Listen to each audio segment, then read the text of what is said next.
శాశ్వతానందమును కావాలని కోరేటువంటి వాడు తప్పక దైవాన్ని ఆశ్రయించాలి. The one who wants this permanent ఈ eternal joy లౌకికమైన should go to భౌతికమైనటువంటి God. ప్రాప్తమైనటువంటి ఆనందం కావాలంటే ఎవరిని మనం ఆశ్రయించనక్కర్లేదు, ఈ ప్రపంచాన్ని ఆశ్రయించవచ్చు. You don't need to approach anybody if you want this momentary pleasure and the worldly happiness. ఒక చిన్న ఉదాహరణ మీరు చూడండి. A small example. రామాయణంలో ఎంతో మనకు అంతరార్థాన్ని ప్రబోధిస్తూ ఉంటుండారు. Ramayana has got a lot of significance.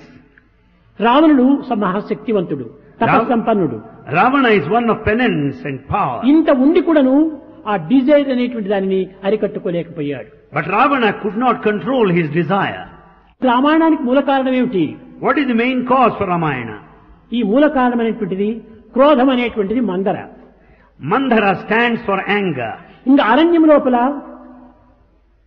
Shurpanakha, Surpanaka in the forest. ఆమె కామము. She stands for ఈ desire. రామాయణానికి అంతా కూడాను ఈ మందర ఈ శూర్పణఖ రెండే కారణాలు. Mandhara standing for the anger. అయోధ్యలో Surpanaka ఉండేటువంటి desire. రాముల్ని ఈ మందర అరణ్యానికి చేర్చింది. It was the anger of Mandhara which was responsible for అరణ్యంలో Rama being sent to బ్రతుకుతున్నటువంటి సీతను exile. లంకకు చేర్చేసింది ఈ యొక్క Shurpanakha. It is only the lust of Surpanaka that has driven కనుక ఈ out. ఇద్దరి వల్లనే రామాయణం ఇంత గాథగా పెరిగింది. So these two are responsible for the entire story of Ramayana. ఈ రెండింటికి అదే విధంగా ప్రతి మానవునికి కూడాను ఈ కామక్రోధములు రెండే మూల కారణాలు. Therefore every man will be facing these two, the అనేక మంది desire and భావిస్తుంటారు anger. నవగ్రహాలే మనల్ని బాధిస్తుండాలని. People think that we are put to గ్రహాలు suffering మనల్ని by ఎవరిని 9 బాధించడం planets. లేదు. You are not put to suffering గ్రహములన్నీ by తమ తమ planets. కర్తవ్యాన్ని తాము నిర్వర్తిస్తూ ఉంటున్నాయి. Planets go in their own way. కానీ మనకు రెండు గ్రహాలు మాత్రమే ఉంటున్నాయి. But we have away two మనల్ని ఇంత planets. బాధ పెడుతుండేది. We are put to suffering because ఏమిటి of ఆ them. గ్రహములు? What comma are they? క్రోధం, ఇవి రెండే పెద్ద గ్రహాలు.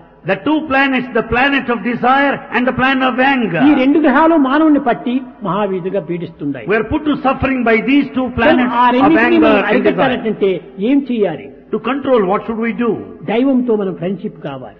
We have to develop friendship with God. ఈ దైవం మనకు ఫ్రెండ్ అయినప్పుడంటే శాశ్వతమైనటువంటి friend. God is our permanent friend. అదే చిన్న పిల్లవాడైనటువంటి ప్రహ్లాదుడు కూడా లోకములన్నీయున్ గడియలోన జయించిన వాడవు తండ్రి, ఇంద్రియాలోకము జయించలేకపోతున్నావు. Prahalada being a tiny tot, చిత్తమున్ గెలువనేరవు.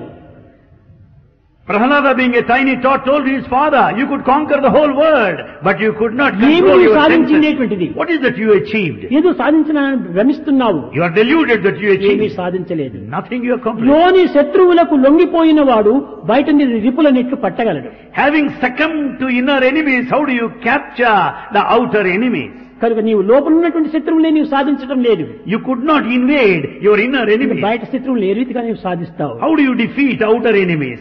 ఆ విధంగా ఆ ప్రహ్లాదు తండ్రికే బుద్ధి చెప్తూ వచ్చాడు. Like that, Prahalada taught his కనుక own ఈనాడు father. మనము లోని శత్రువులను లొంగ తీసుకోవాలి. Therefore, we should have full control over our inner enemy. అది ఎట్లా లొంగుతాయి? How is it possible? కేవలం దైవానుగ్రహంతో లొంగుతాయి. With God's grace, you can. ఎంతమంది మహనీయులంతా కూడాను ఈ యొక్క దివ్యమిత్వాన్ని తెలుసుకోలేకపోతున్నారు. Many of the noble souls could not realize ఎంతమంది the మహనీయులంతా soul. కూడాను భగవత్ ప్రార్థన చేత తపస్సుల చేత ఎంత గొప్ప శక్తిని సాధిస్తూ వచ్చారు. Many people could have achieved mighty power through penance. భగవంతుని ప్రేమను ఒక్క అణుమాత్రం సాధిస్తామంటే జగత్తుని నీవు సాధించిన వాడవుతావు. Then once you are the recipient of a fraction of the divine love, you can conquer, achieve కనుకనే anything in this ఆ world. ప్రేమకు సరైన అర్హతను మనం సంపాదించుకోవాలి. Therefore, we should deserve the divine love.